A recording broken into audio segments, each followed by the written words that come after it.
HDP DBP و پارتین کوردستانی انتفاق نتوی جبو بانگوازی نوروزی جوینه کردار خستن و بحثا گرینگی نوروزی کرن. پارتین سیاسی جگل خواستن جبو پیامین آشتی و آزادی میدان نوروزی بلند ببه میدان تجربه کرد. نوروز پانزهرا نجام پرستی و پرستی و زایت پرستی و ایروژی اوه و هنگی و سسال بشتیگان دا نوروزی به جوش به سربلندی و آزادی و یکیتی کردن. ام جبو دموکراسی و عدالت و آزادی میدانان بانکا نوروز ایساله سروک پارتی مرو و آزادی محمد کماچ داخلینی نوروز خواند. امده سریدا گله خواد همه دوسته خواد ریخستن سیاسی سیویل جن جوان و ریخستن خزا و دورهن پارزن دعوتی پیروزباهی نوروز 2020 بکن. نوروز 2020 ام هلیت کن که ببره سداما آزادی و گلی کرد. ببره سداما تواهی حبس زندانا تبریز و جلان آزادی وان. çünkü edici prastici ev ne revşeke kuare başlandı, ne revşeke kuare kabul kere. Yani tane bejin tecid rabe belki tirenake. Em vekil ve kongre cevap demokratik ve terger rejini azar.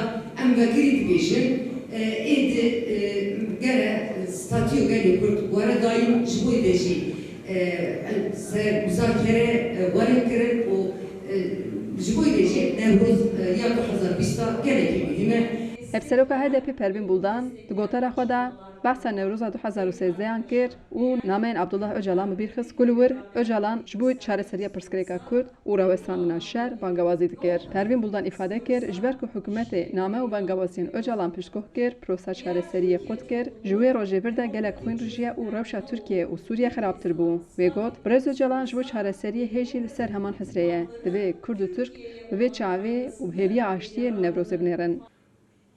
افسروک HDP میتا سنجاجی دگوتر خدا بالید سرگرینگی نوروز جبو کردان بیگوت پرسکریکا کرد پرسا سرکه روجلات ناوینه و نوروز جبو آشتی کاره به درفت بر سنجار دست نشان کرد روجلات ناوین جی شرط بنگهین ای آشتی کمایندن جی دیشتنا کردان اما پیخویه افسروک HDP آمد هولیا آلوتمن اویانکشی جبوی تماشاوان ما بحثا آماده کاری نوروزت که سریلیدان ایرو چهوه عالیه ده آماده کردن تکنیکیش شو خد ده روز بره دست بکر و جبو قاده جبو جنود او پارکا نوروز جی دست در باز کردن دست عالیه ده جی هنرمند اکی تبلی ببین جبو کو گلمه تبلی ببین دناو کولانا ده جی دناو نافچه ده جی خبات دست بکرنه بلی نوروزا 21 مه لآمده و کی ده جی چهار نافچه مجه من نوروز پیروز بکن بسم فارقین لجه و ارغانی لورجه مسریلیردان چبکم. اجای گوتنه به تالکرن آنجی پیروز کردن نوروزی جبر روشا دلابونا کرونای و به داخلیانی وزارت کار ساختمی دیار ببه. لی آماده کاری هر وقتی که نوروز پیروز ببه و دوام بکه. خدیجان فارقین دنگ امریکا آمد.